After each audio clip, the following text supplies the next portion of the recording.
Happy morning to all. Happy morning. ഇന്ന് July മാസം 3-ാം തീയതി vision board workshop third version third day ആണ്. അതുപോലെ തന്നെ വി ബെസ്റ്റ് ഡേ 1022-ാം ദിനം, തുടർച്ചയായ 1022-ാം ദിനം ആണ്. ഒത്തിരി സ്നേഹത്തോടെ സന്തോഷത്തോടെ എല്ലാവരെയും ക്ഷണിക്കുകയാണ് ഇന്നത്തെ ഈ മനോഹരമായ പ്രഭാതത്തിലേക്ക്. ഈ പ്രഭാതത്തിന്റെ എല്ലാ നന്മകളും അനുഗ്രഹങ്ങളും എല്ലാവർക്കും ഉണ്ടാകട്ടെ എന്ന് ആശംസിച്ചുകൊണ്ട് നമുക്ക് ആരംഭിക്കാം. ഔട്ട് യു സജീഷ് നെന്മാറസ്. Joy sir, Jose Krishnan sir, Nair sir, മറ്റെല്ലാ ഹൃദയബന്ധുക്കൾക്കും സുപ്രഭാതം. ഒരിക്കൽ കൂടി സ്വാഗതം ചെയ്തുകൊണ്ട് ഇന്നത്തെ പ്രാർത്ഥന ഓങ്കാരൻ ടീച്ചർ. എപ്പോഴും നല്ലും അഖിലേശ്വര ഹൃദയത്തിലങ്ങയെ കാണുവാനായി,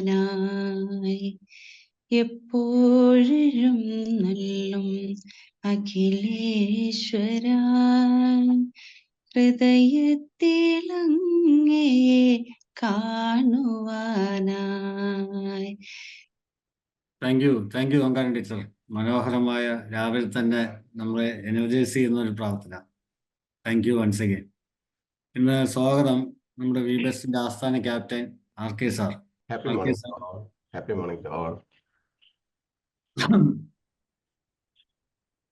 നമ്മൾ ഓരോരുത്തരും സ്വപ്നം കാണേണ്ടത് എന്താണെന്നും എങ്ങനെയാണെന്നും അത് നമുക്ക് വരച്ചു കാട്ടിത്തരുകയും സ്വപ്നം കണ്ട ജീവിതം എങ്ങനെ നമുക്ക് സ്വന്തമാക്കാമെന്നും പഠിപ്പിച്ചുകൊണ്ടേയിരിക്കുന്ന നമ്മുടെ ഗുരുനാഥൻ ബൈജു പം സാറിനെയും പ്രിയ പത്നി ഡിൻസി മാമിനെയും വളരെ ആദരവോടെ ഇന്നത്തെ പ്ലാറ്റ്ഫോമിലേക്ക് സ്വാഗതം ചെയ്യുന്നു. അതോടൊപ്പം കോർ ടീം അംഗങ്ങളായ യോഗാചാര്യൻ ജോയ് ജോൺ സാറിനെയും വി ബെസ്റ്റിന്റെ energy power bank Isaac Abraham സാറിനെയും കമ്മ്യൂണിക്കേഷൻ മാസ്റ്റർ സജീഷ് നെന്മാർ സാറിനെയും ഏറെ അഭിമാനത്തോടെ ഈ വേദിയിലേക്ക് സ്വാഗതം ചെയ്യട്ടെ. ആചാര്യൻ KS നായർ സാറിനെയും അംബാസഡർ ജോസ് കുര്യൻ സാറിനെയും വളരെ സന്തോഷത്തോടെ ആഹ്ലാദത്തോടെ ഈ വേദിയിലേക്ക് സ്വാഗതം ചെയ്യുന്നു. ഗ്രൂപ്പിലെ എല്ലാ ടീച്ചേഴ്സിനെയും ട്രെയിനേഴ്സിനെയും എത്തിച്ചേർന്നിരിക്കുന്ന മുഴുവൻ പേരെയും, എല്ലാറ്റിലും ഉപരി നവാഗതരായ മുഴുവൻ ഹൃദയ ബന്ധുക്കളെയും, അവരൊന്നും പരിചയപ്പെട്ട് വന്നിട്ടില്ല, അവരെയും ഓരോരുത്തരെയും സ്നേഹത്തോടെ സ്വാഗതം ചെയ്യുന്നു. Thank you sir. Thank you RK sir. മനോഹരമായ സ്വാഗതം. നമുക്ക് ഇന്നത്തെ സെഷനിലേക്ക് പോവാം. Baiju sir. Thank you Sajeesh Nenmara sir. മനോഹരമായ പ്രാർത്ഥനയ്ക്ക് ഓങ്കാരൻ ടീച്ചർ നന്ദി. താങ്ക് യു ക്യാപ്റ്റൻ RK സാബ്. Thank you. The beautiful day എല്ലാവർക്കും ഒരിക്കൽ കൂടി ആശംസിക്കുന്നു. Shanith sir, thank you, welcome. Right, എല്ലാവരും റെഡിയാണ്, ഹാപ്പിയാണ്. ഇന്ന് നമ്മുടെ ജീവിതത്തിലെ പ്രധാനപ്പെട്ട മറ്റൊരു ദിനം ആകും എന്ന പ്രതീക്ഷയോടെ എല്ലാവരെയും ക്ഷണിക്കണം. ഇന്ന് ഗീതിക, ഒരു പുതിയ ആളുണ്ട്. ഗീതിക ലേഖ മാമിന്റെ മോളാണ്. സിസ്റ്റർ അറിഞ്ഞായിരുന്നോ ഇവരൊക്കെ? ശരി. അപ്പോൾ അതുപോലെ തന്നെ കരിയറിൽ അറിഞ്ഞു. ശരി. അപ്പൊ അങ്ങനെ കുറച്ച് വിശേഷമുണ്ട് ഇന്ന്. പക്ഷെ ഏറ്റവും പ്രധാനപ്പെട്ട കാര്യം എന്ന് പറയാൻ കാരണം, നമുക്ക് മുന്നിലേക്ക് പോകുമ്പോൾ വളരെ ക്ലാരിറ്റി കിട്ടും. എന്താണ് ഒരാളുടെ ജീവിതത്തിലെ ഏറ്റവും പ്രധാനപ്പെട്ട തീരുമാനമെടുക്കേണ്ട കാര്യം. സർപ്രൈസോടുകൂടി നിൽക്കാം, ഒന്ന് ശാന്തമായിട്ടിരിക്കാം. നമ്മുടെ ജീവിതത്തിൽ ഏറ്റവും കൂടുതൽ സമയം നന്നായിട്ട് ഉപയോഗിച്ചത് ഏതാണ് എന്നൊന്ന് ചിന്തിക്കാം. അപ്പൊ നമുക്ക് നമ്മുടെ ജീവിതത്തിൽ ഏറ്റവും കൂടുതൽ സമയം ഇൻവെസ്റ്റ് ചെയ്യുന്നത് എന്തിനു വേണ്ടിയിട്ടായിരിക്കും? നമ്മൾ ഇന്നലെ കണ്ട വീൽ ഓഫ് ലൈഫുമായിട്ട് കണക്ട് ചെയ്ത് സംസാരിക്കുമ്പോൾ എല്ലാവരും ഒന്ന് തിങ്ക് ചെയ്യും. 8 കാര്യങ്ങളാണ് ഒരാളുടെ ജീവിതത്തിലെ വിജയം നിശ്ചയിക്കുന്നത്, പരാജയവും നിശ്ചയിക്കുന്നത്. ഇതിൽ വിജയത്തിലേക്ക് പോകുമ്പോഴും ഈ 8 കാര്യങ്ങൾ ഉണ്ടാവണം. അല്ലൻ ക്ലാരിറ്റി ഉള്ളതല്ലേ? എന്തൊക്കെയായിരുന്നു ഒന്ന് ഓർത്തിരുന്നേ? ആരൊക്കെയാ പറയാ? ഗ്രൂപ്പിന് മാർക്കുണ്ട്. നിങ്ങൾ ഏത് ഗ്രൂപ്പിലൊക്കെ വരുന്ന അവർക്ക് ആ മാർക്കുമായിട്ട് പോവാം. ഇന്ന് ഗ്രൂപ്പ് ഫോം ചെയ്യും. Okay, fine. 8 കാര്യങ്ങൾ എന്തൊക്കെയാ? പുതിയ ആളുകൾ, ഫ്രഷേഴ്സ്. എന്താ അത്? 1 കരിയർ. എന്താ അത്? 1 career. 2 health. Health. Ah, Lekha ji, thank you so much. മാർക്കുണ്ടേ, നോക്കിയിരിക്കും ലേഖാലാൽ. ഓക്കെ. 3 റിലേഷൻഷിപ്സ്. ആഹാ, 3 റിലേഷൻഷിപ്പ്. 4 വെൽത്ത്. വെൽത്ത്. ആഹാ, എഴുതി വെച്ചത് വായിക്കാന്നോ? എന്തായാലും കുഴപ്പമില്ല. വെൽത്ത്. അടുത്തത് മാനസികമായ ഗോൾസ്, അതെ, മെന്റൽ ഗോൾസ്. അടുത്തത് മറ്റുള്ളവരെ സഹായിക്കാൻ. ഇന്റലക്ച്വൽ, അതെ, സോഷ്യൽ ആൻഡ് സ്പിരിച്വൽ. ഈ കാര്യങ്ങളിൽ നമ്മുടെ ജീവിതത്തിൽ ഏറ്റവും കൂടുതൽ സമയം ചെലവഴിച്ചിട്ടുള്ളത് ഏതിനാണ്? ഈ എന്തു ടീച്ചർ എന്താ പറഞ്ഞേ? Super, career. അഹങ്കാരൻ ടീച്ചർ അത് തന്നെ പറഞ്ഞു. നല്ല സാറേ നോക്കിയേക്കാം. നമ്മൾ ഇന്നൊരു സമയം ഒട്ടും കളയാതെ ടൈം, ഞാൻ സാധാരണ ക്ലാസ്സുകളിൽ പോകുമ്പോൾ ചോദിക്കുന്ന ഒരു ചോദ്യം എല്ലാവരോടും കൂടി ഒന്നുകൂടി റിപ്പീറ്റ് ചെയ്യണം. നമ്മുടെ വീടിനടുത്തുള്ള 10 കുടുംബങ്ങളെ എടുക്കുക. അവരിൽ എത്ര പേരാണ് സന്തോഷത്തോടുകൂടി സമാധാനത്തോടുകൂടി കഴിയുന്നത്? എത്ര കുടുംബങ്ങളുണ്ട് എന്ന് ചിന്തിക്കുക. സാധിക്കുമെങ്കിൽ ക്ലോസ് യുവർ ഐസ്. 10 കുടുംബങ്ങളിൽ എത്ര കുടുംബങ്ങൾ സമാധാനത്തിൽ സന്തോഷത്തിൽ കഴിയുന്നു? ഇത് ഞാൻ കുട്ടികളോട് ചോദിക്കുമ്പോൾ അവർ ചോദിക്കും, അതെങ്ങനെ അറിയാൻ കഴിയാ? അപ്പൊ ഞാൻ ഇങ്ങനെ പറയും, പ്രൊഫഷണൽസ് ആയിരിക്കും അവരെന്ന് പറയും. ആഹോ, അപ്പൊ എന്റെ വീടിന്റെ അടുത്ത് ആരും പ്രൊഫഷണൽ ഇല്ലല്ലോ. അപ്പൊ ഞങ്ങൾ എന്ത് ചെയ്യും? അപ്പൊ ഞാൻ പറഞ്ഞു കൊടുക്കും, പ്രൊഫഷണൽ എന്ന് പറഞ്ഞാൽ ഇഷ്ടപ്പെടാത്ത സമയത്ത് പോലും ഇഷ്ടപ്പെട്ട് ജോലി ചെയ്യുന്ന ആളെയാണ് പ്രൊഫഷണൽ എന്ന് പറയുക. അപ്പൊ കുട്ടികൾ വീണ്ടും ഇങ്ങനെ ശ്രദ്ധിച്ചിരിക്കും. ഇഷ്ടപ്പെടാത്ത സമയത്ത് പോലും ഇഷ്ടപ്പെട്ട് ജോലി ചെയ്യുന്ന ആളെ പ്രൊഫഷണൽ എന്ന് പറയും. ഒന്നുകൂടി എക്സ്പ്ലെയിൻ ചെയ്യുമ്പോൾ ഞാൻ പറയും, നിങ്ങളുടെ സ്കൂളിൽ അല്ലെ കോളേജിൽ ഒരു ക്ലീനിങ് സ്റ്റാഫ് ഉണ്ടെന്ന് കരുതുക, എല്ലായിടത്തുണ്ട്. ആ ചേച്ചിയോ ചേട്ടനോ ജോലി കഴിഞ്ഞ് തിരികെ പോകാൻ റെഡിയാകുമ്പോൾ പ്രിൻസിപ്പൽ വന്നിട്ട് പറയാണ്, അയ്യോ, എൻ്റെ ഓഫീസിന്റെ ആ ക്ലാസ് റൂമിന്റെ താഴെയായിട്ട് ഓഫീസിന്റെ വാതിക്കലായിട്ട് കുറച്ച് അഴുക്ക് കിടക്കുന്നുണ്ട്, എന്തോ ചായ മറിഞ്ഞു പോയത്, എന്തോ ഒരു ചെറിയ അഴുക്ക്, അയ്യോ അത് കണ്ടില്ലല്ലേ എന്നിങ്ങനെ ഒരു ആത്മഗതം പോലെ ഇങ്ങനെ പറഞ്ഞാൽ ഉടനെ ആ പോകാൻ റെഡിയായ ചേച്ചി അവിടെ ബാഗ് വെച്ചിട്ട്, സാരിയാണ് ഉടുത്തിട്ടുള്ളെങ്കിൽ സാരി ഒന്ന് പതുക്കെ ഇങ്ങനെ ഒന്ന് കുത്തിയിട്ട് അപ്പൊ തന്നെ അവിടെ കിടന്നിരുന്ന അല്ലെങ്കിൽ സൈഡിലിരുന്ന ഒരു ചൂലോ എന്തെങ്കിലും കൊണ്ട് ഒന്ന് ക്ലീൻ ചെയ്താൽ ഷീസ് പ്രൊഫഷണൽ. അവര് പ്രൊഫഷണലാണ്. ഇഷ്ടപ്പെടാത്ത സമയത്ത് പോലും ഇഷ്ടപ്പെട്ട് ജോലി ചെയ്യുന്നു. അപ്പൊ കുട്ടികൾക്ക് കുറച്ച് പിടുത്തം കിട്ടും. ആഹാ, കൊള്ളാലോ, അങ്ങനെ പ്രൊഫഷണലാണോ എന്നറിയണം എന്ന് പറഞ്ഞു. അപ്പൊ അവര് പറയും, ഓക്കെ, അത് മാത്രമാണോ കാര്യം? അല്ല, ഞാൻ പറയും, അവരെ ആ കുടുംബത്തിൽ അച്ഛനും അമ്മയും മക്കളും തമ്മിൽ നല്ല ഐക്യത്തിലായിരിക്കും. ആഹാ. 2, അവർ തമ്മിൽ കുടുംബത്തിൽ വലിയ ആരോഗ്യ പ്രശ്നങ്ങളൊന്നും ഉണ്ടാവില്ല.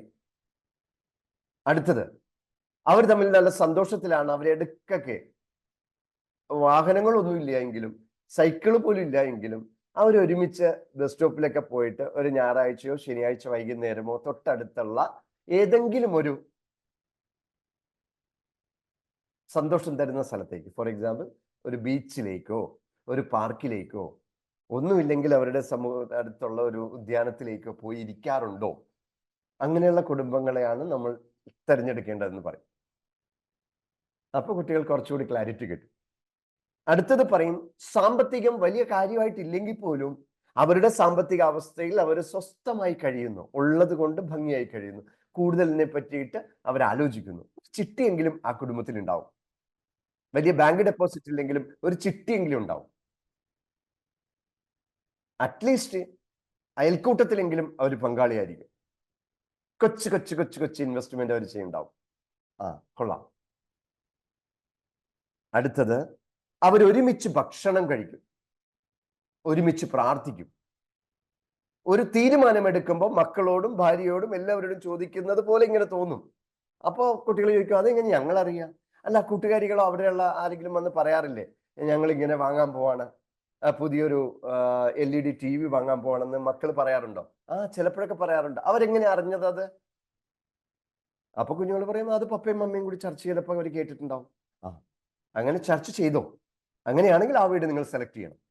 അങ്ങനെ കുറച്ച് കുറച്ച് കാര്യങ്ങൾ പറഞ്ഞ് കുറച്ചു നേരം ശാന്തമായിട്ട് ഇരുത്തിയതിന് ശേഷം അവരോട് ചോദിക്കും, അങ്ങനെയുള്ള എത്ര കുടുംബങ്ങളുണ്ട്? നിങ്ങളുടെ ആൻസർ പറയാം. നമ്മുടെ പരിസരത്ത് ഇതുപോലെ ശാന്തതയും സമാധാനത്തിലും നമ്മളിപ്പോൾ പറയുന്നത് പോലെ വീൽ ഓഫ് ലൈഫിലെ എല്ലാ പ്രധാന പോയിന്റ്സുകളും അച്ചീവ് ചെയ്യുന്ന എത്ര കുടുംബങ്ങളുണ്ട്? ഗൗസിങ്ങനെ മേളിലേക്ക് നോക്കുന്നുണ്ട്. ഞാനിങ്ങനെ ഇപ്പൊ എന്റെ വീടിന്റെ അടുത്ത് മുഴുവൻ ആലോചിച്ചു. ഈ പറയുന്ന 8 ക്രൈറ്റീരിയം വെച്ച് നോക്കുമ്പോ ഹാപ്പി ആയിട്ട് നിൽക്കുന്നവർ ആരെയും കാണാൻ പറ്റില്ല എന്നാണ്. കുറെ ബെറ്റർ ആയിട്ട് എന്റെ കുടുംബമായിട്ടാണ് എനിക്ക് തോന്നിയിട്ടുള്ളത്. സൂപ്പർ, കൺഗ്രാറ്റ്സ് കൊടുക്കും, സ്നേഹം കൊടുക്കും. കാരണം ഇപ്പൊ ഞങ്ങൾ വൈകിട്ട് ലുലു പോകുന്നതിനെ കുറിച്ച് വൈഫ് ഞാൻ ഡിസ്കസ് ചെയ്തുകൊണ്ടിരിക്കുമ്പോഴാണ് സാറ് ആ വാചകം പറഞ്ഞത്. അപ്പൊ നമ്മുടെ കുടുംബങ്ങളെങ്കിലും സന്തോഷം സാർ, എല്ലാവരും സ്നേഹം ഇട്ടു, ലവ് ഇട്ടു, അഭിനന്ദിച്ചു. ഇത്ര സുന്ദരമായ ഒരു ലോകത്തെയാണ് വി ബെസ്റ്റ് സ്വപ്നം കാണുന്നത്. ഇത് പുതിയ ആളുകൾക്ക് മനസ്സിലാക്കാൻ വേണ്ടിയിട്ടാണ് ഇത്ര സമയമെടുത്ത് ഇത് ഞാൻ പറഞ്ഞു. ഞാൻ കുട്ടികളോട് ചോദിച്ചപ്പോൾ കുട്ടികൾ പറയാണ്, ഒരാള് അല്ലെങ്കിൽ ആരുമില്ല. അപ്പൊ കുട്ടികളോട് മാത്രമല്ല ചോദിച്ചത്. ഞാൻ IMGയുടെ പരിശീലകനാണ്, institute of management in government. എനിക്ക് 3 ജില്ലകളാണ് ഞാൻ പ്രിഫർ ചെയ്യുന്നത്, കൊല്ലം, ആലപ്പുഴ ആൻഡ് വയനാട്. ഈ 3 ജില്ലകളിലും സെൻട്രൽ ഗവൺമെന്റിന്റെ ഒരു പോളിസി ഉണ്ട്, നിങ്ങൾക്കറിയാം പലർക്കും. ജോലി കിട്ടി 2 വർഷത്തിനുള്ളിൽ അവർക്ക് പരിശീലനം കൊടുക്കണം. അപ്പൊ അതിലൊരു വിഷയം ഞാനാ ചെയ്യുന്നത്. ഇപ്പൊ ഞാൻ പോവാറില്ല, കാരണം എൻ്റെ ട്രാവലിംഗ് എക്സ്പെൻസും എൻ്റെ റെമുനറേഷനും അവിടെ സ്യൂട്ട് ആവുന്നില്ല. കാരണം ഞാൻ മൂന്നാറിന്ന് ഓടി എറണാകുളത്ത് വന്നു, ഒരു ദിവസം ഇവിടെ റെസ്റ്റ് ചെയ്തു, പിന്നെ കൊല്ലത്ത് പോയി തിരിച്ചു വരുമ്പോഴേക്കും എൻ്റെ ട്രാവലിംഗ് കോസ്റ്റ്, അപ്പൊ അത് മെയിൻറ്റെയിൻ ചെയ്യാൻ പറ്റാത്തതുകൊണ്ടാണ് പോകാത്തത്, വേറെ അഹങ്കാരം കൊണ്ടൊന്നുമല്ല. അപ്പൊ അങ്ങനെ ചെന്ന് ഞാൻ അവരോട് ചോദിച്ചു. ഒരു ദിവസം സബ് കളക്ടറാണ്, മിക്കവാറും കളക്ടർമാരാണെങ്കിൽ ആ പ്രോഗ്രാം ഇനാഗുറേറ്റ് ചെയ്യുക. മിക്കവാറും ഫസ്റ്റ് സെഷൻ എൻ്റെയാണ്. അപ്പൊ അത് കഴിഞ്ഞിങ്ങനെ കളക്ടർ കുറച്ചു നേരം കഴിഞ്ഞ് എന്നോട് ചോദിച്ചു, അതെ സബ് കളക്ടറാണ് വന്നത്, കൊല്ലം കളക്ടർ. അപ്പൊ ആളെന്നോട് ചോദിച്ചു, ഞാനും കുറച്ചേരം ഇരുന്നോട്ടെ, നിങ്ങളുടെ ഇൻട്രൊഡക്ഷൻ കേട്ടപ്പോൾ ഒരു സുഖം തോന്നി, ഞാനും കുറച്ചേരം ഇരുന്നോട്ടെ. ഞാൻ പറഞ്ഞു, മാം ഷുവർ. അപ്പോൾ ചോദിച്ചാൽ, അല്ല നിങ്ങൾക്ക്? എനിക്ക് പ്രശ്നമൊന്നുമില്ല, ഇവിടെ ആരിരുന്നാലും ഒരു പ്രോബ്ലം ഇല്ല, മാം ഫ്രണ്ടിൽ ഇരുന്നോ എന്ന് പറഞ്ഞു. മാം ഇരുന്നു. ഞാൻ അവരോട് ഈ ചോദ്യം ചോദിച്ചു, നിങ്ങൾ സന്തുഷ്ടരാണോ? ഇതേ ആൻസർ ചോദിച്ചു. 10 വീട്ടുകാരെടുക്കണ്ട, നിങ്ങൾ സന്തോഷിച്ചാണ്? അപ്പൊ അവര് പറയാണ് അല്ല. അപ്പൊ ഞാൻ ചോദിച്ചു, എന്തേ? ഞാൻ ടെസ്റ്റ് എഴുതി പാസ്സായി, പക്ഷെ ഇഷ്ടപ്പെട്ട ജോലി അല്ല കിട്ടിയിരിക്കുന്നത്. അപ്പൊ ഞാൻ ചോദിച്ചു, ഇനി അടുത്തടുത്ത സ്റ്റെപ്പിലേക്ക് പോകുമ്പോൾ നിങ്ങൾ ഹാപ്പി ആവില്ലേ? മേ ബി, പക്ഷെ പ്രസന്റ് ഹാപ്പി അല്ല. കളക്ടറോട് ചോദിച്ചു, മാഡം ആയിരുന്നു. ഞാൻ ചിരിച്ചുകൊണ്ട് ഇരുന്നു, ഒന്നും മിണ്ടിയില്ല. മിണ്ടിയെങ്കിൽ ഞാനും അപകടത്തിലായാലോ. ശരി, എനിക്കറിയില്ല ചിരിയുടെ അർത്ഥം എന്താണെന്ന്, കുറച്ചാൾ കഴിയുമ്പോൾ ഒന്ന് ചോദിച്ചു നോക്കണം. സിവിൽ സർവീസ് പ്രിപ്പയർ ചെയ്യുന്നവർക്ക് ഞാൻ സെഷൻ എടുക്കാൻ പോകുന്നുണ്ട്. സ്റ്റഡി എബ്രോഡിന് പോകുന്ന IELTS അക്കാദമിയിൽ അവരുടെ സോഫ്റ്റ് സ്കിൽ ട്രെയിനറായിട്ട് പോകുന്നുണ്ട്. കല്യാണം കഴിക്കാൻ പോകുന്ന ആളുകളോടും ചോദിക്കാറുണ്ട്. പക്ഷെ അവർ ആ മൊമെന്റിൽ ഹാപ്പിയാണ് കേട്ടോ. എത്ര നാളത്തേക്ക് സോമൻജി എന്ന് പറഞ്ഞു, എത്ര നാളത്തേക്കായിരിക്കും കല്യാണം കഴിഞ്ഞ് ഹാപ്പി ആയിരിക്കാം? യഥാർത്ഥ ലൈഫ് ഒരു സ്വപ്ന ലോകത്താണ് സാർ, അത് കഴിയുമ്പോൾ അതുകൊണ്ട് അവർ ഹാപ്പി ആയിരിക്കും. 3 മാസം കഴിഞ്ഞാൽ അവരോട് ചോദിച്ചാൽ എന്ത് പറയും? ചിലപ്പോൾ കൺഫ്യൂഷൻ ആവും. അപ്പൊ എല്ലാം റെഡി ആയിക്കോളും. നമുക്ക് ഇതാണ് ആവശ്യം, നമ്മൾ സന്തോഷമായിരിക്കും. ഏറ്റവും കൂടുതൽ സമയം ചെലവഴിക്കുന്ന കരിയറാണ് ഇന്നത്തെ വിഷയം. എന്താണ് കരിയർ? അത് എത്രത്തോളം നമ്മുടെ ജീവിതത്തിൽ പ്രാധാന്യമാണ്. അപ്പൊ ചോദിക്കും, അലനെ സംബന്ധിച്ചിടത്തോളം, ആന്റണിയെ സംബന്ധിച്ചിടത്തോളം, മുഹമ്മദ് ഗൗസിനെ സംബന്ധിച്ചിടത്തോളം, ഗീതികയെ സംബന്ധിച്ചിടത്തോളം കരിയർ ഡിസിഷൻ എടുക്കാൻ റൈറ്റ് ടൈം. ബട്ട് ഈ ജോയ് ജോൺ സാറും ജോസ് കുര്യൻ സാറും ഒക്കെ ഇനി എന്തിനാണ് ഈ കരിയറിനെ കുറിച്ച് ഇത്രയധികം ശ്രദ്ധിക്കേണ്ടത്, മനസ്സിലാക്കേണ്ടത്? എന്താ അറിയോ, ഇന്നലെ ഞാൻ ജോയ് ജോൺ സാറിന്റെ വീട്ടിൽ പോയി. അപ്പൊ ടീച്ചർ ഉണ്ടായിരുന്നു, ജോയ് ജോൺ സാർ ഉണ്ടായിരുന്നു. ജോയ് ജോൺ സാറിന്റെ കൊച്ചുമക്കൾ 2 മിടുക്കി പെൺകുട്ടികളാണ്. അവരിന്നലെ സംസാരിച്ചു എന്ന് ലിസി ടീച്ചർ ഇങ്ങനെ പറഞ്ഞു. ലിസി ടീച്ചർ പോലും ഓർത്തിട്ടുണ്ടാവില്ല ഞാൻ ഇതൊക്കെ റെക്കോർഡ് ചെയ്യണമെന്നത്. അവർ ചോദിക്കുകയാണ്, അപ്പാപ്പ അല്ലല്ല എന്താണ് ചാച്ചപ്പ, ഓക്കെ എക്സാക്ട്ലി വേർഡ് ചാച്ചപ്പ എല്ലാ ദിവസവും രാവിലെ കമ്പ്യൂട്ടറിന്റെ മുന്നിൽ ബൈജൂസ് സാറിന്റെ, എന്നെ ബൈജൂസ് എന്ന് വിളിക്കണം, ബൈജൂസ് സാറിന്റെ ക്ലാസ് കേൾക്കുന്നുണ്ടല്ലോ, എന്നിട്ട് എന്താ പപ്പാപ്പയുടെ കയ്യില് ജോലി ഇല്ല, ഇപ്പൊ റിട്ടയർ ആണെന്ന് പറയണതിന് കാര്യം എന്താ, കാശ് വരാത്തതിന് കാര്യം എന്താ എന്ന് ചോദിക്കണു. അതല്ലേ, അത് കൃത്യം ഡയലോഗിൽ കേൾക്കണമെങ്കിൽ ലിസി ടീച്ചർ തന്നെ പറയണം. ലിസി ടീച്ചർ എന്ന് പറഞ്ഞ സാർ അത് പപ്പ കുട്ടികളെ ഇങ്ങനെ ഇളക്കി വിട്ടതാട്ടോ. അപ്പായിക്ക്, കൊച്ചിന്റെ അപ്പായിക്ക് ജോലിയൊക്കെ ഉണ്ട്, പിന്നെ പൈസയൊക്കെ ഉണ്ട്, മിഠായി മേടിക്കാനൊക്കെ പൈസ തരൂലേ. അപ്പോ ഈ ഞങ്ങൾക്കിപ്പോ ഒന്നുമില്ല, ജോലിയൊന്നുമില്ലല്ലോ, വരുമാനമൊന്നുമില്ല, ഞങ്ങൾക്കൊക്കെ ഇത്തിരീശ തരുവോ എന്നൊക്കെ ചോദിച്ചു കഴിഞ്ഞപ്പോ രണ്ടും കൂടി ആക്രമിക്കാൻ വന്നു. കാരണം രാവിലെ എഴുന്നേറ്റ് കമ്പ്യൂട്ടറിന്റെ മുന്നിൽ ഇരുന്നിട്ടും ബൈഞ്ചു സാറുമായിട്ട് കുറെ ജോലി ചെയ്യുന്നുണ്ടല്ലോ, പിന്നെന്താ എന്ന് ചോദിച്ചു. അങ്ങനെയാണ് ബൈഞ്ചു സാറുമായിട്ട് ഇത് സംസാരിക്കുമ്പോ എന്ത് ഗുണം അല്ലെങ്കിൽ കരിയറിൽ എന്താണ് പ്രാധാന്യം, നമുക്ക് ചർച്ച ചെയ്യാം. നമുക്ക് ഡീറ്റെയിൽ ആയിട്ട് രസകരമായിട്ടൊരു അനുഭവം പറഞ്ഞു എന്ന് മാത്രം. അപ്പോൾ പ്രധാനപ്പെട്ട കാര്യം, അതിനു മുമ്പ് നമ്മൾ മെഷറബിൾ ആവണം, അളന്ന് തിട്ടപ്പെടുത്തണം എല്ലാ കാര്യങ്ങളും. അതുകൊണ്ട് നമുക്കൊരു പടം വരക്കാം. റെഡി? എല്ലാവരും റെഡി ആയിക്കോളൂ. ഒരു പടം വരക്കാൻ പേപ്പർ എടുക്കണം.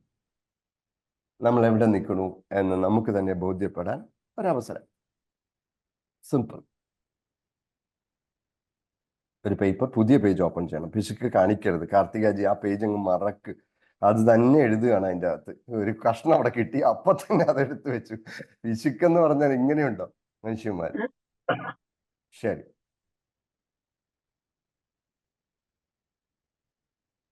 കൊച്ചിന്റെ കല്യാണം ഉറപ്പിച്ചു വെച്ചതുകൊണ്ടായിരിക്കും എല്ലാ കാര്യത്തിലും ഈ പിശുക്കല്ലേ സാർ? ഞാൻ ഇത് കാണിക്കാൻ മറന്നു. ഇത് 3rd ഡേ ആണ്. നിങ്ങൾ സ്വപ്നം കണ്ട ജീവിതം ഇനി നിങ്ങൾക്ക് സ്വന്തം. അപ്പൊ സുബാബു സാറും ചോദിക്കുന്നു, ഞാൻ റിട്ടയർമെന്റ് ആയി കഴിഞ്ഞ വർഷം, ഇനി ഞാൻ എന്തിനാണ് കരിയറിനെ കുറിച്ച് ചിന്തിക്കുന്നത്? സാർ, പകുതിയായുള്ളൂ, പകുതി പോലും ആയിട്ടില്ല, പകുതി പോലും നമ്മുടെ ലൈഫിലായിട്ടില്ല. ഇനിയും ചെയ്യാൻ ഒരുപാട് കാര്യങ്ങളുണ്ട്.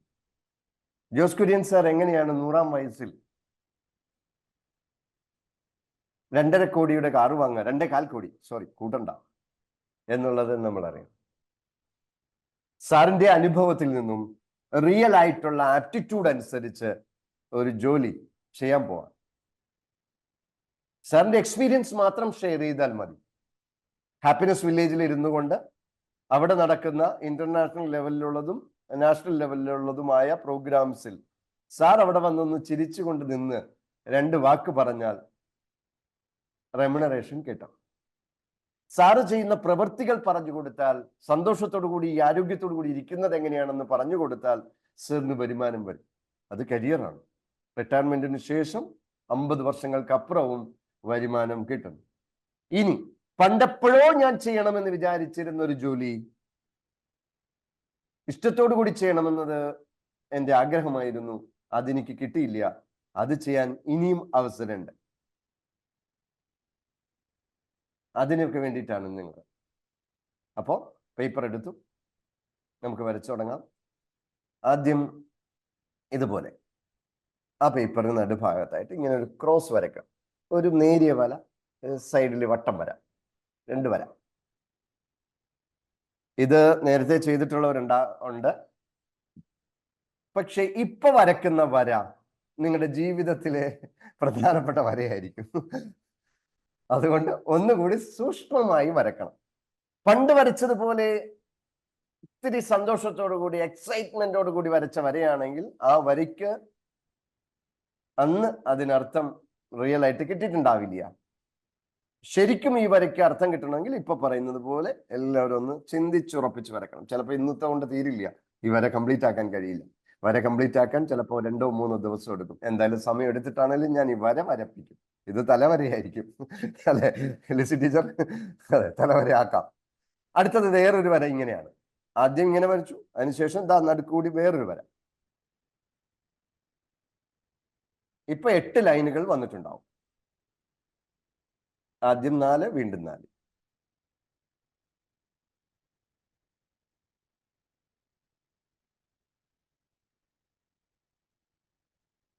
അതിനുശേഷം ഇതിങ്ങനെ എഴുതുന്നു. ഏറ്റവും നടുക്കുള്ളതിനെ SP എന്ന് പറയും. SP വേണ്ട, SP മീനിങ് എന്താന്ന് പറഞ്ഞാൽ പെട്ടെന്ന് മനസ്സിലാവും. Spiritual goals, spiritual. തൊട്ട് റൈറ്റ് സൈഡിലായിട്ട്, ക്ലോക്ക് വൈസിൽ റൈറ്റ് സൈഡിലായിട്ട് നോക്കുമ്പോൾ C എന്നുണ്ട്. അതാണ് കരിയർ. അതിന് താഴെ H, ഹെൽത്ത്. അതിന് താഴെ റിലേഷൻഷിപ്പ്. അതിന് താഴെ വെൽത്ത്. അതിന്റെ ഇടതുവശത്തായിട്ട് ഏകദേശം ക്ലോക്ക് വൈസിൽ നോക്കുമ്പോൾ 6 കഴിഞ്ഞ് 7, 8 വരുന്ന സ്ഥലത്ത് M എന്നിട്ടിട്ടുണ്ട്. അത് മാനസികമായി സന്തോഷം കിട്ടുന്ന ലക്ഷ്യങ്ങളെയാണ് ഉദ്ദേശിക്കുന്നത്. മെന്റൽ ഗോൾസ്, മാനസികമായി സന്തോഷം കിട്ടുന്ന ഗോൾസ്. നേരെ പ്രൊപ്പോർഷണൽ ആയിട്ട് 9 എന്ന് പറഞ്ഞ സ്ഥലത്ത്, ക്ലോക്ക് വൈസിൽ 9 എന്ന് പറയുമ്പോൾ വരുന്ന സ്ഥലത്ത് I ഇട്ടിട്ടുണ്ട്. ഇന്റലക്ച്വൽ. എൻ്റെ അറിവ് ഇപ്പോ എത്ര വലുതാണ്. അതിനപ്പുറമായിട്ട് സോഷ്യൽ, S എന്നിട്ടിട്ടുണ്ട്. സോഷ്യൽ. ഇതാണ് വര. അടുത്തത് S, സോഷ്യൽ. അതിന് സെൻട്രലായിട്ട് ഒരു ലൈൻ വരയ്ക്കണം.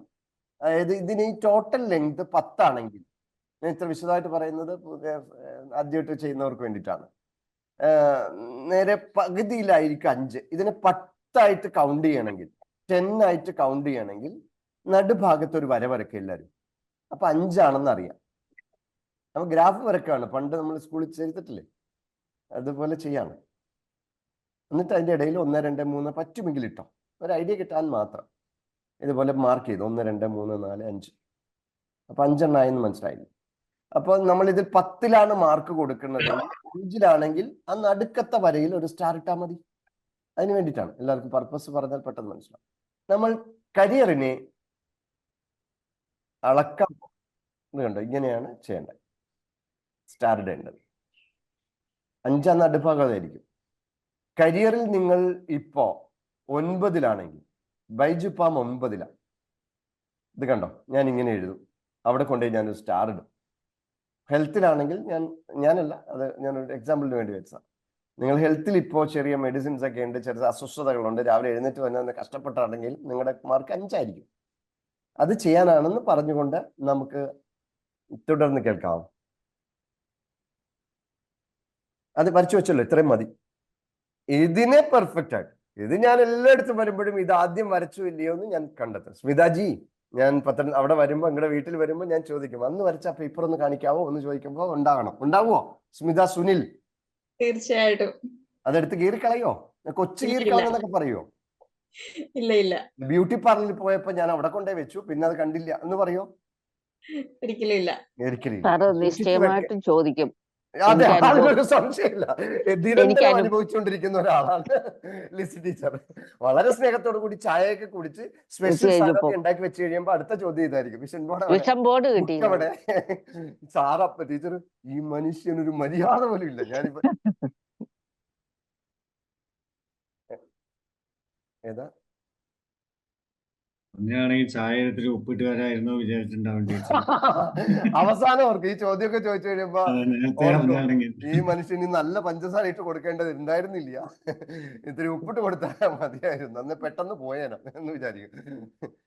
അതുകൊണ്ട് ഈ കാര്യത്തിൽ ഒരു കോംപ്രമൈസും ഇല്ല രമാമ. ഇതുവരെ കൂടിയ പരിശീലനത്തിൽ ആരും ഇത്ര കുറുമ്പോട് കൂടി, ഇത്ര ഇതോട് കൂടി ചെയ്തിട്ടില്ല. ഇയാൾക്ക് എന്താ ഇതിന്റെ ആവശ്യം എന്ന് ചോദിച്ചാൽ പോലും ഞാൻ വരും, ചോദിക്കും. അപ്പൊ എഴുതി വെച്ചോളൂ. ഇനി നമുക്ക് ഇതിൽ ഏറ്റവും പ്രധാനപ്പെട്ട കരിയർ എന്ന് പറയുന്ന വിഷയത്തിലേക്ക് പോകാം.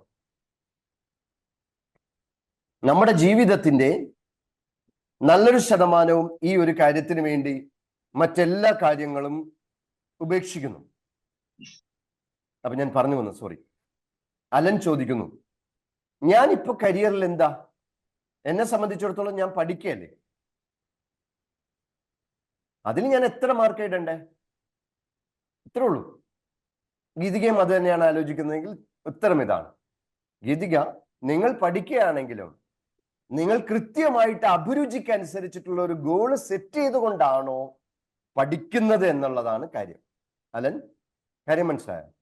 അങ്ങനെ പഠിക്കുന്നതാണെങ്കിൽ അലന്റെ സി എന്ന് പറയുന്ന ലൈനിൽ അലൻ വരയ്ക്കേണ്ടത് 10. അഭിരുചി എന്ന് പറയുന്നത് നമുക്ക് ദൈവം തമ്പുരാൻ, ആ പടച്ചവൻ ഇങ്ങോട്ട് പറഞ്ഞു വിട്ടപ്പോ നമ്മുടെ ഉള്ളിൽ നിക്ഷേപിച്ച യഥാർത്ഥ കഴിവെന്താണെന്ന് കണ്ടെത്തി അതിനനുസൃതമായി ഒരു ഗോൾ സെറ്റ് ചെയ്യുന്നതിനെയാണ് കരിയർ ഗോൾ സെറ്റ് ചെയ്യുന്നുണ്ടെങ്കിൽ അലൻ മോൻ ചെയ്യുന്നത് 10 മാർക്ക് കൊടുക്കേണ്ടത്. ക്ലിയർ? അലൻ ഒന്ന് അൺമ്യൂട്ട് ചെയ്ത മോൻ. അങ്ങനെ നിശ്ചയിച്ചിട്ടുണ്ടോ മോൻ? അതിനു വേണ്ടിയിട്ട് നമ്മൾ ഈ ക്ലാസ്സിൽ വന്നത്. അതിനുവേണ്ടി നമ്മൾ ആപ്റ്റിറ്റ്യൂഡ് ടെസ്റ്റ് ചെയ്യും, അഭിരുചി പരീക്ഷ ഒരു ടെസ്റ്റ് ചെയ്യും. അതിൽ 9 തരം ഇന്റലിജൻസ് ഉണ്ട്. അതിലേത് ഇന്റലിജൻസ് ആണ് ഏറ്റവും കൂടുതൽ മോനിലുള്ളതെന്ന് മനസ്സിലാക്കും. അത് 3 ഇന്റലിജൻസ് ഏറ്റവും പ്രധാനമായിരിക്കും. ആ 3-ൽ പറ്റുന്ന അനുസൃതമായ കരിയർ ഉണ്ടാവും. ആ കരിയറിൽ ഏതെങ്കിലും ഒന്നാണ് അലൻ എന്ന് പറയുന്ന ഈ കൊച്ചുമോൻ സെലക്ട് ചെയ്യുന്നതെങ്കിൽ അലന്റെ ജീവിതം സന്തോഷം നിറഞ്ഞതായിരിക്കും, വിജയമുള്ളതായിരിക്കും.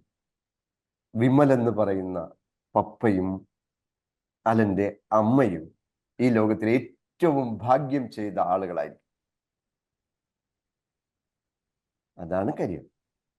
അപ്പോ ഇവിടെ ഇരിക്കുന്ന വ്യാസൻ സർ പറയുന്നത്, ഇത് പണ്ട് കിട്ടേണ്ടതല്ലേ, ഇപ്പൊ എന്തിനാ ഇത് ഞാൻ പഠിച്ചു? സർ, നമുക്ക് സമൂഹത്തിന് വേണ്ടി സോഷ്യൽ എന്ന് പറയുന്ന ഒരു ഗോൾസ് അവിടെ എഴുതി വെച്ചിട്ടുണ്ട്. പ്ലീസ്, ഈ പ്രഭാതത്തിൽ ഉണർന്നെഴുന്നേറ്റ് ഇങ്ങനെ ഇവിടെ സമയം സ്പെൻഡ് ചെയ്യുന്നുണ്ട് എങ്കിൽ നിങ്ങളുടെ എല്ലാവരുടെയും മനസ്സിൽ ഒരു സാമൂഹിക പ്രതിബദ്ധതയുള്ളത് കൊണ്ടാണ്. അല്ലാതെ എനിക്ക് നന്നാവണം, എനിക്ക് വേണ്ടി മാത്രമാണെന്നുള്ള ചിന്ത ഉണ്ടായിരുന്നുവെങ്കിൽ നിങ്ങൾ ഈ രാവിലെ ഇവിടെ വരില്ല. അതുകൊണ്ട് ഈ വിഷയം എത്രത്തോളം ആളുകളിലേക്ക് എത്തിക്കുന്നുവോ അത്രത്തോളം സമൂഹവും നമ്മുടെ രാജ്യവും നമ്മുടെ ലോകവും നന്നാവും. ഇതാണ് വി ബെസ്റ്റിന്റെ പരമപ്രധാനമായ ലക്ഷ്യം. അല്ലാതെ വിഷൻ ബോർഡിലൂടെ കാശുണ്ടാക്കി 5000 രൂപ വാങ്ങി കാശുണ്ടാക്കി സന്തോഷത്തോടു കൂടി ഞങ്ങളുടെ കരിയർ അല്ലെങ്കിൽ ഞാൻ എൻ്റെ കരിയർ ഡെവലപ്പ് ചെയ്യാനോ, വി ബെസ്റ്റ് എന്ന് പറയുന്ന കമ്മ്യൂണിറ്റിയെ ലോകത്തിന്റെ നെറുകയിൽ എത്തിക്കാനോ, ഹാപ്പിനെസ് വില്ലേജ് എന്ന് പറയുന്ന സന്തോഷ ഗ്രാമത്തിലേക്ക്, ആനന്ദ ഗ്രാമത്തിലേക്ക് ആളെ കൂട്ടാനോ ഒന്നും വേണ്ടിയിട്ടല്ല ഞങ്ങൾ ഇത് ചെയ്തു. നിങ്ങളും അങ്ങനെ ആവണം എന്നുള്ളത് കൊണ്ടാണ് ഇത്ര സ്ട്രെസ്ഫുൾ ആയിട്ട് പറഞ്ഞത്. കരിയർ സെലക്ട് ചെയ്യുന്ന കാര്യത്തിൽ ഒരു കൊച്ചു കാര്യം കൂടി പറഞ്ഞാൽ നിങ്ങൾക്ക് കുറച്ചുകൂടി സന്തോഷം ഉണ്ടാവും. അതുകൂടി പറഞ്ഞുകൊണ്ട് നമുക്ക് കരിയറിന് അതിന് മുന്നേ ഒരു ക്യാപ്ഷൻ, അരിസ്റ്റോട്ടലിന്റെ ഒരു കോട്ട് കൂടി കണ്ടിട്ട് നമുക്ക് തിരിച്ചു വരാം.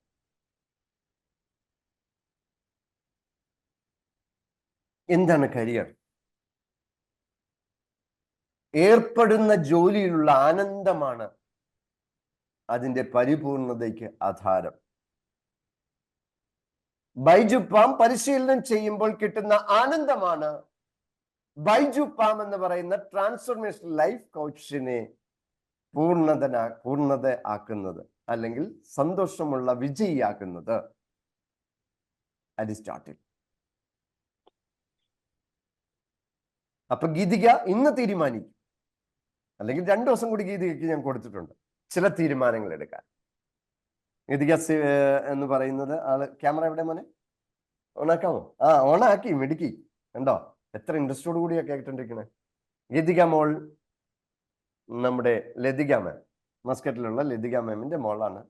ഈ പ്രാവശ്യം ഒരു എൻട്രൻസ് എഴുതി കുറച്ച് മാർക്ക് കുറഞ്ഞു പോയി. അതിന്റെ കുറച്ച് വിഷമം ആ മുഖത്ത് കാണാനുണ്ട്. പക്ഷെ തുടങ്ങിയപ്പോൾ ഉണ്ടായിരുന്നു, ഇപ്പൊ ഇല്ല. പിന്നെ അത് മാത്രമല്ല, ഇന്നലെ മിനിയാന്നൊക്കെ ഹോസ്പിറ്റലാണ്. ഇന്ന് എത്ര ഗുളിക കഴിക്കുന്നുണ്ട് ആന്റിബയോട്ടിക് ഉൾപ്പെടെ? വെറുതെ ഒന്ന് പറ, ഇത് നമ്മുടെ കുടുംബമാണ്. എന്താ 8 ടാബ്ലറ്റ്സ്. 8 ടാബ്ലറ്റ്സ് കഴിച്ചിട്ടാണ് കൊച്ചി ഇവിടെ സുന്ദരമായിട്ട് ചിരിച്ചുകൊണ്ടിരിക്കണേ. അപ്പൊ താങ്ക് യു പറ എന്നോട്. ഇങ്ങനെ ഇരിക്കാൻ പറ്റിയില്ല, അല്ലെങ്കിൽ സാറിന് ഒരു ക്ലാസ്സിലാണെങ്കിൽ ഉറങ്ങില്ലായിരുന്നോ? തീർച്ചയായിട്ടും അല്ലെ? അതുകൊണ്ടല്ലേ ലീവ് എടുത്ത് ഇവിടെ വന്നിരിക്കണേ. അപ്പൊ മോളെ പ്രാധാന്യം മനസ്സിലായോ? നമ്മുടെ ജീവിതത്തിൽ തീരുമാനമെടുക്കേണ്ട പ്രധാനപ്പെട്ട കാര്യം. ലോകത്തിൽ ഏറ്റവും കൂടുതൽ കാശ് മുടക്കുന്ന ഒരു കാര്യം മലയാളിയാണ്. എന്തിനു വേണ്ടിയിട്ടാണെന്നറിയാം? കുട്ടികളുടെ വിദ്യാഭ്യാസം, Education. എഡ്യൂക്കേഷൻ. അവരുടെ ജീവിതം മൊത്തത്തിൽ